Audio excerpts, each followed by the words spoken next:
Hey, it's Alice from Phallus, which is a podcast I am holding with Flame, whom you might have heard or not. And I'd like to thank Jerome for this awesome opportunity for young writers in Luxembourg to read out some of their stuff they've written. And I was a bit surprised that he asked me because I usually never publish anything I write. So I have a little short story that I sent into the Black Fountain Press writing contest a few months ago. So yeah, it's a little bit special and maybe a bit inaccessible, but let me know what you think of it. So here it goes. Okay, Ludens. My story is too long to tell you in short. You expect me to describe you my entire world and my psychological makeup within a few sentences? Do you think I just started living a few moments ago? And no, you don't need to know about my family. You don't need to know about the house I grew up in. But in case you absolutely have to, it had a tiny balcony and I had a younger brother. Just before our pubescent stage, we used to go up the balcony and look down. It felt like we were the only kids in the entire world. How awful. It was so boring. My life became undeniably more exciting when my brother died. Just like that. Well, maybe not just like that. But, life changes and ends. And sometimes it's no one's fault. Sometimes. Listen, I once wrote a diary and it was blank. And then I looked into a book and I saw him, Shakespeare.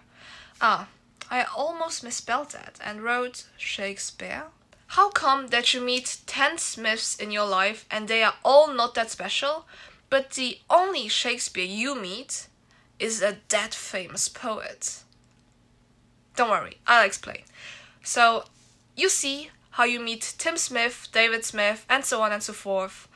But have you ever met a Mike Shakespeare? Do you think a Mike Shakespeare would be hot?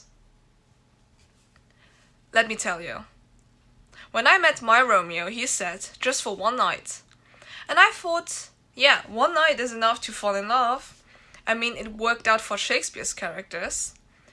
And we went on coffee dates. No, wait. We only went on one short coffee date. And we split the bill. Or he paid for me. Actually, just kidding. I paid for my own cup. And his cup. He would have not agreed to the date if I didn't offer free coffee. He is busy, so he says. Hanging out with his friends and stuff. I understand because I feel the same. I had to cancel bordering. To go drink expensive coffee with him. And it sucks. I don't want to say maybe because everyone says maybe, but maybe he's just really busy, okay? Am I my brother's keeper? Maybe. Hey, let's bet. I bet I can end this telling in a full circle. And I don't even have to make sense because I know what a full circle looks like to you. You've gotten so far that it's easy to lose yourself in this maze. I'll make it even better for you. You certainly won't expect this ending. You don't even know who Mandashite is. Right. Oh no, now I took away the universal aspect of this telling. Funny how only a small number of people know who Mandashite actually is. You know what? I think you should look it up. Go look it up. For everyone's sake. Do your research well, because if you don't, then the rest of the story will make less sense to you than it already has.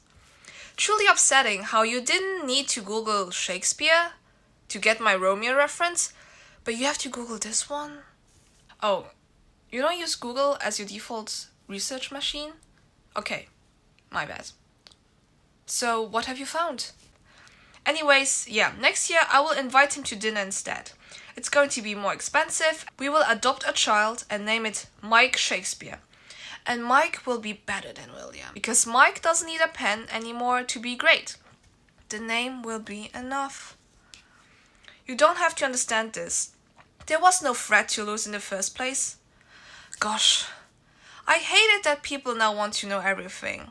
You don't know that you know nothing. You need answers because you cannot come up with your own reasons. Yes, I said reasons.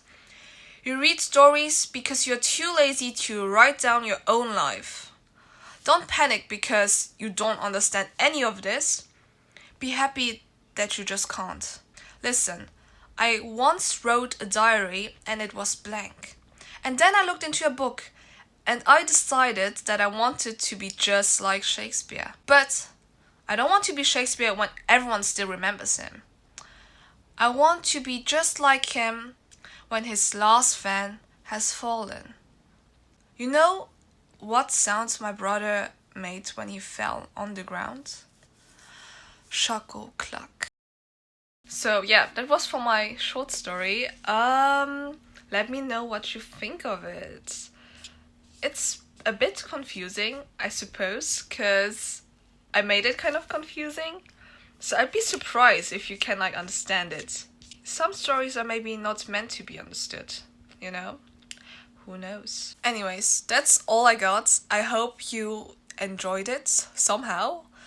And thank you so much to Jerome again. And yeah, I'm super honored that Jerome asked me, and I hope that there are many young writers to come to read out their stories, because I follow Jerome's posts on Facebook, right? Religiously, because I'm always so amazed what people come up with.